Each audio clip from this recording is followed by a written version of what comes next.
Hi again, and welcome back to Platonic Soul. I hope you've been well. So today I'll be talking about why love is always with you. And the reason for that, simply put, is that your entire inner life is really, in some sense, nothing other than a kind of prism for your love. That love or desire, in the Platonic sense, love or desire for the good, that love we've been talking about is in itself like a kind of white light, which in the living out of our lives is transmuted into an entire spectrum, an entire emotional spectrum, like a rainbow. In itself, it stays mostly behind the scenes, but it makes itself known inside of us in myriads of different ways and at every moment.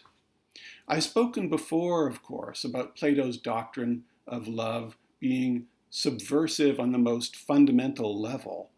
And this is the kind of thing I'm talking about with that as strange as it may sound, there's nothing in your inner life that isn't a manifestation of love or desire, of eros, as Plato would call it. So why is this subversive? Well, it really kind of overturns our everyday, or you might say common sense understanding of inner life, I think, which we tend to imagine, yes, as a kind of spectrum of experience, this sort of wide palette of emotions, feelings, inclinations, thoughts, but not as something that is coming out of this sort of prism, something that is all a manifestation or transmutation of some deeper principle. And we would normally consider love or desire as mere colors in this spectrum, not something out of which all the other colors emerge. We tend to think of love as merely one emotion or feeling among many, rather than the principle of emotion and feeling. There's one Platonic passage in particular that this question of whether human emotion is simply this kind of succession of emotional moments, each of which is in a way independent of the other, or of whether there's a unity behind or underlying this flux. There's one passage in the dialogues that sort of, to my mind, really echoes this question. And we actually already encountered this passage. It's from the Phaedrus, where Socrates suggests that a multiplex psyche would be monstrous in some way, whereas one that would be simple or simplex, if you like, would be gentler and partake in some way of the divine life.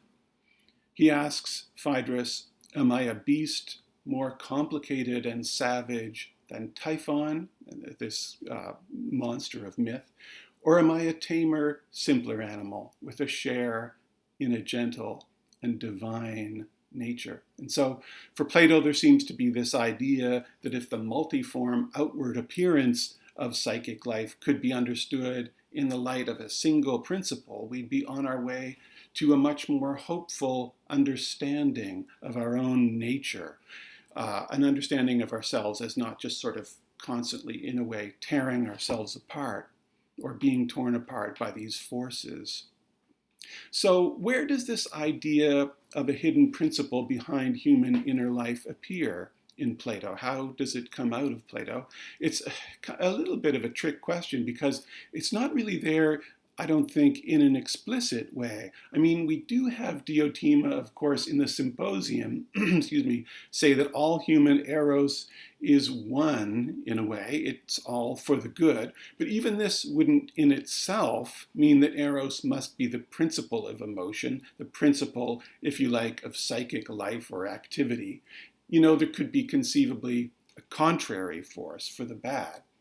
That said, I do think this idea is definitely pointed to, and it can really be inferred, I think, from Plato's dialogues. And I think it basically all comes from this idea Plato puts forth in the Republic, which we talked about earlier in this series, of the good as the principle of reality and thought. Because if it's the principle of everything, it must be the cause of everything. And in that, we have, I think, at the very least, the nucleus of this idea, normally more associated with Aristotle, of desire for the good being the ultimate cause of motion or change in the universe. Aristotle in his Metaphysics talks about the prime mover moving everything else by being loved or desired. The Greek is hos eromenon, as though it were an object of eros. And we see this attraction, in a way, of things toward their own self-realization to being their best selves in nature, even in its destructive aspects, of course. The tree grows tall because of its inherent tendency, or if you like, striving to realize its potential, to, in a way, be the best tree it can be in that instant. But the storm that brings the tree crashing down is also actualizing its potential, as though realizing its desire to be the best or truest storm for that particular moment. And actually, I think we see this idea of eros working through nature adumbrated in some way, or to some extent, in the speech of Eryximachus in the Symposium. You might remember he spoke there of eros as this kind of cosmic and all-powerful force that transcends the merely human. And he said, he presides not only over the souls of human beings in regard to the beautiful, but also in regard to many other things and in other cases, the bodies of all the animals, as well as those things that grow in the earth, and just about all the things that are. Eryximachus speaks of the proper direction of eros as necessary for all things to reach their potential. He says, this is the great and overwhelming power that eros as a whole has, and indeed, it is rather close to total power, he says. And so for Plato, there's not just no other cause for human eros than desire for the good. There's also, in a sense, no other force in us at all, ultimately, than eros. It's that which drives all these states within us. And so in the Republic, he famously talks about the good as, quote, that which every soul pursues, and for its sake does all that it does. And he also talks about this as a pursuit that is blind in a way, because we're born not knowing what it is we seek. And so eros, in a way, sort of blindly takes all these manifold forms of emotion and other aspects of psychic life. And I think Plato illustrates this in all kinds of ways. We have Socrates in the Phaedrus, for example, describing all these varied states of the psyche that eros is responsible for, not just states that are pleasant, but painful ones also. He talks about the pain of the wings of wing growth when it isn't able to get what it wants also. And we see this theme in the myth of eros that Diotima tells us in the Symposium too. She describes eros famously as the child of poverty and resource, you may remember, or if you like, poverty and plenty. And we see eros living like a vagabond as it searches for what it's after, trying all kinds of schemes to get it. And this is really the human condition. Our lives are a love story, and we would quite literally do anything for love, or at least anything for the object of love, the good, and our sense of success or failure in this quest is what's behind the shifting canvas of our emotions. I mentioned that great Platonist, or if you like, Neoplatonist, St. Augustine last time, because he brings this aspect of Platonic eros out so clearly. He really kind of takes it and runs with it, perhaps more clearly than anyone else in the entire tradition, with the exception, I think, of Dante Alighieri, whom I also mentioned last time, that great Platonist who never read Plato. When we get to Augustine, we see this idea that's really implied by Plato, now brought out into the open, made explicit. Diotima had told us that all desire is eros, desire for the good. And now Augustine tells us that eros is not just one emotion or state of the soul among many, but the principle of motion, or if you like, change in the psyche. Now, of course, writing as he does in Latin rather than Greek, he doesn't use the term eros. He's actually a bit inconsistent with the terminology he uses to convey desire. Sometimes he tends to prefer the word amor, which he admits at one point people might find a strange word to use in a theological context, and I've spoken about that before. It was also often used, of course, by the poets to talk about something passionate or lust, frankly. But he tends to prefer the word amor, but he uses other words for love, and sometimes he prefers the word voluntas, or will. And he also calls it the motus animi, the motion of the psyche. And he writes at one point, voluntas est motus animi, cogente nullo, ad aliquid vel non amittendum vel addupiscendum. The will is a movement of the soul or animus, constrained by nothing, either for not losing or for attaining something. And that translation is by Scott Bontrager. It's from a paper he wrote called Augustine's Concept of Volition and its Significance for the Doctrine of Original Sin. Anyway, so love or will is not just one emotional state among many, but the principle of emotion, the white light behind the spectrum of human feeling. And when we look at our inner lives closely, as Augustine certainly did with his, we see that it's not hard to see every moment of them as manifesting our deep desire for the good, especially as attainment of the good requires, first of all, our continued existence. This is why, for example, we all have this fear of death, because death frustrates our desire to continue to exist. Augustine goes into a bit more detail in this in Book 14 of his monumental work, City of God. On the emotions, he writes, "The will is engaged in all of them. In fact, they're all essentially acts of will. For what is desire or joy but an act of will in agreement with what we wish for? And what is fear or grief but an act of will in disagreement with what we reject? We use the term desire when this agreement takes the form of the pursuit of what we wish for, while joy describes our satisfaction in the attainment. In the same way, when we disagree with something we do not wish to happen, such an act of will is fear. But when we disagree with something which happens against our will, that act of will is grief. And in general, as a man's will is attracted or repelled in accordance with the varied character of different objects which are pursued or shunned, so it changes and turns into feelings of different kinds." So that's Augustine on the emotions. Now, there are three things I'd like to say here. The first is that it perhaps sounds strange for emotion to be spoken of in this way as something that requires will, rather than something that's just a kind of natural, spontaneous thing we experience in ourselves.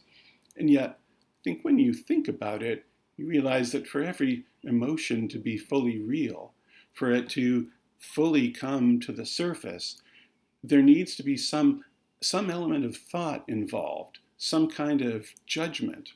I don't think one can really be sad, for example, until one actually has that moment of recognition, that moment when one decides, following these various cues from the body, oh, yes, I'm sad right now. And this recognition, of course, must come from an impulse for the true, the good of thought, an impulse to recognize what's truly going on inside of oneself.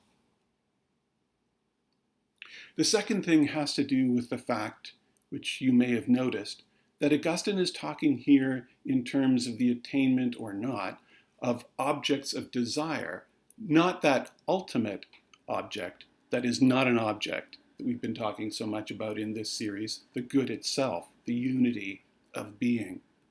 This isn't because Augustine isn't being a good Platonist here. He shares with Plato the conviction that nothing other than the good itself, which he, like Plato and the other Neoplatonists often do, also refers to in religious terms as God. But Augustine is recognizing, again following Plato, that this desire for the good itself is essentially unconscious. And so, for most of the time in our daily lives, we are seeking it in its various finite manifestations, or if you like, incarnations.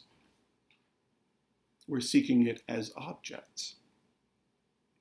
The third thing I wanted to add was something I touched on earlier, how Augustine can be a bit loose in his terminology, and we see this a little later in the same passage when he uses this word amor, the closest word to translating eros into Latin, seemingly synonymously with will. He describes them both, anyway, as the principle of emotion. He writes, "A rightly directed will is amor in a good sense, and a perverted will is amor in a bad sense. Therefore, an amor which strains after the possession of the loved object, the object which is the object of amor, is desire, and the amor which possesses and enjoys that object is joy. The amor that shuns what opposes it is grief." And so here we get to what Augustine was telling us last episode, that love never takes a vacation, a thought that is also subversive and seems contrary to common sense, because love seems to us to be merely one emotion among many, something that kind of comes and goes. But this Platonic tradition is telling us that love can never leave us. We never really experience a moment without it in its myriad manifestations, which we may also notice include feelings both pleasant and unpleasant. I'm reminded here of that line, Bob Marley sings, love would never leave us alone. I don't actually think it was his intention, but to me there's still a kind of wonderful double meaning in that line, because to be left alone can mean both to be abandoned, but also to no longer be bothered by something. You know, that English idiom, leave me alone, means stop bothering me. And this is the kind of wonderful truth of Platonic eros, love or desire in that Platonic tradition. There's plenty and there's poverty in it. It will never leave us alone. It will always be with us, whether as a pleasant companion for whose company we're grateful, or as an unpleasant entity that may even seem malevolent. I mean, anxiety and all these unpleasant manifestations of this motor of the psyche. So, where does this subversive doctrine take us? I think it leaves us with a crucial and maybe even urgent question that is related to the question of the purpose of philosophy. Clearly, philosophy is about truth, but to my mind, real philosophy must also be about solving the problem of human happiness in particular, the truth of that problem. I think it's when it strays from this that it falls into ridicule, and probably rightly so.